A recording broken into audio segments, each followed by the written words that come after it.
نحمدہ ونصلی علی رسولہ الکریم، اما بعد۔ محترم ناظرین اکرام، جیسا کہ آپ سب جانتے ہیں کہ رمضان المبارک کا مہینہ چل رہا ہے اور آج 2 رمضان ہے۔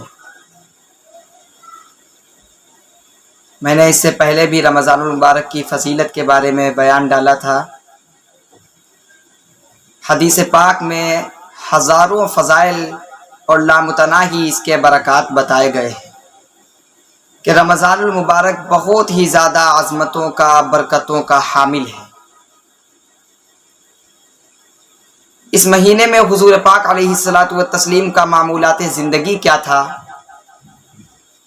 آج ایک کتاب میں کچھ سطریں پڑھی تو یہ فکر پیدا ہوئی کہ یہ باتیں آپ لوگوں تک بھی پہنچائی جائیں۔ صحابہ اکرام رضوان اللہ علیہم اجمعین فرماتے ہیں کہ رمضان المبارک کے مہینے میں آپ علیہ الصلاۃ والتسلیم کے معمولات زندگی میں 3 چیزوں کا اضافہ ہو جایا کرتا تھا، یعنی 3 چیزوں کے اندر اور زیادہ آپ علیہ الصلاۃ والتسلیم زیادتی کرتے تھے۔ نمبر 1، عبادت کے اندر بہت زیادہ کوشش اور جستجو کیا کرتے تھے۔ حالانکہ پورے سال آپ کا یہ معمول تھا کہ آپ عبادت کے اندر بہت زیادہ جدوجہد کرتے تھے۔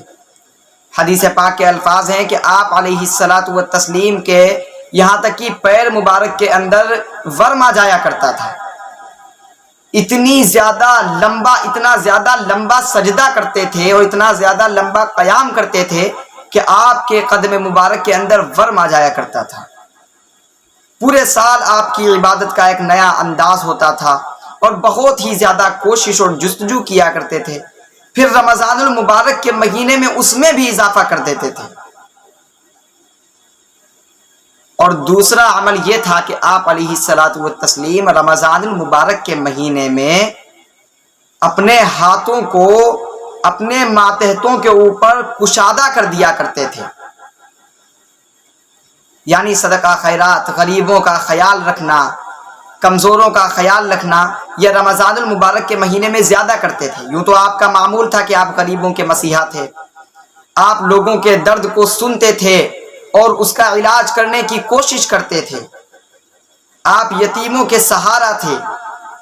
لیکن اس مہینے کے اندر آپ کے معمولات میں ہے کہ آپ صدقہ خیرات میں بہت زیادتی کرتے تھے، لوگوں کے گھروں پر جا جا کر معلوم کرتے تھے کیا آپ کو کسی چیز کی ضرورت تو نہیں ہے؟ اگر ہے تو میں حاضر ہوں، میں آپ کی ضرورت کو خداوند کی طرف سے پوری کرنے کے لیے تیار ہوں۔ یہ آپ کا معمولات زندگی جو صحابہ اکرام رضوان اللہ علیہم اجمعین نے فرمایا کہ رمضان المبارک میں اس میں اور زیادتی کرتے تھے۔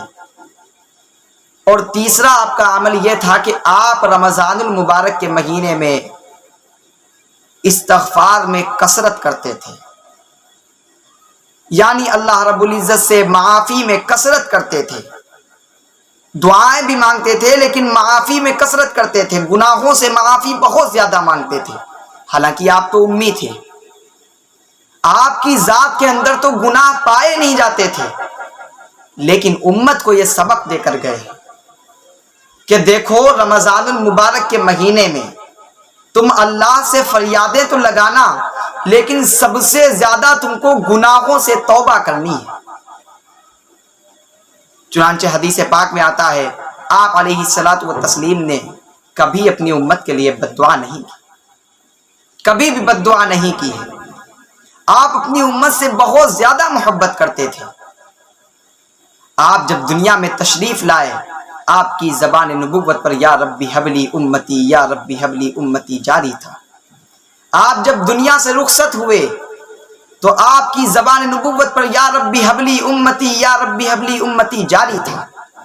کیسے ممکن ہے کہ آپ اپنی امت کے لیے بد دعا کریں؟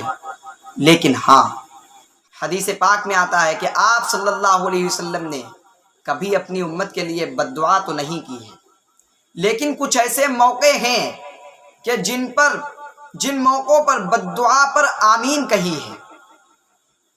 یعنی آپ علیہ الصلاۃ والتسلیم نے بد دعا تو نہیں کی، لیکن بد دعا کرنے پر آمین کہی ہے، یعنی آپ کی امت کی تباہی کی دعا کی جا رہی ہو اور آپ آمین کہہ رہے ہو۔ ان چند موقعوں میں سے ایک موقع یہ ہے کہ سید الملائکہ حضرت جبریل امین یہ دعا کر رہے ہیں، بربادی کی دعا کر رہے ہیں کہ ہلاک ہو جائے وہ شخص، تباہ ہو جائے وہ شخص، برباد ہو جائے وہ شخص، خسارے میں جائے وہ شخص جو رمضان المبارک کا مہینہ پائے اور اپنی مغفرت نہ کرا لے۔ تو آپ صلی اللہ علیہ وسلم نے فرمایا آمین۔ آپ نے فرمایا آمین، یعنی امت کی تباہی کی یہ دعا تھی اور آپ نے کہا آمین۔